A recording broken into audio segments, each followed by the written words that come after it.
That last amendment on the ballot, it's also one of the most emotional issues that voters will decide. It asks for you to decide whether Florida should end live greyhound racing. Now, animal rights groups have been fighting for this ban for years.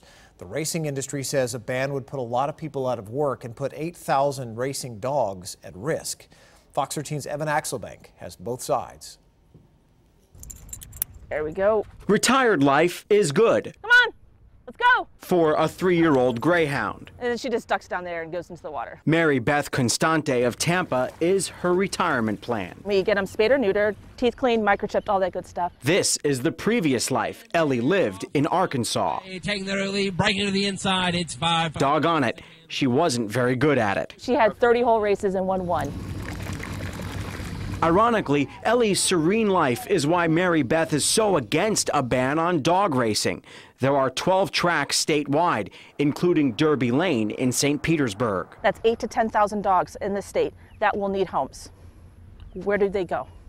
As a person in adoption, that's really terrifying to me, because then you probably have to make some hard decisions. Proponents of Amendment 13 point out tracks would have until the end of 2020 to end racing. The Committee to Protect Dogs, I think we've really got a shot at this now, is reportedly spending $2.3 million to run spots like these that supposedly show dogs inhumanely confined. They love to run. I would never dispute that. But they love to be in a family, I believe, more so than in a cage for most of their life, month after month, year after year. After years of trying, proponents were finally successful in getting the Constitution Revision Commission to put a greyhound racing ban onto the ballot.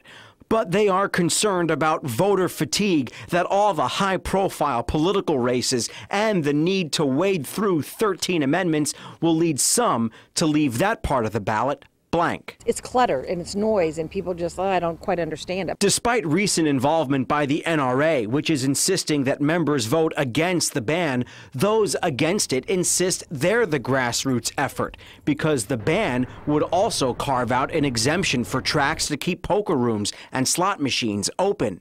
They believe the anti-greyhound racing movement is a Trojan horse for expanded gambling in Florida. That's easy money. They don't have to pay employees. They don't have to keep up a track. It's unlikely Ellie ever would have thought retirement would bring this much controversy. Come on, Hound. Come on, Hound. Evan Axelbank, Fox 13 News.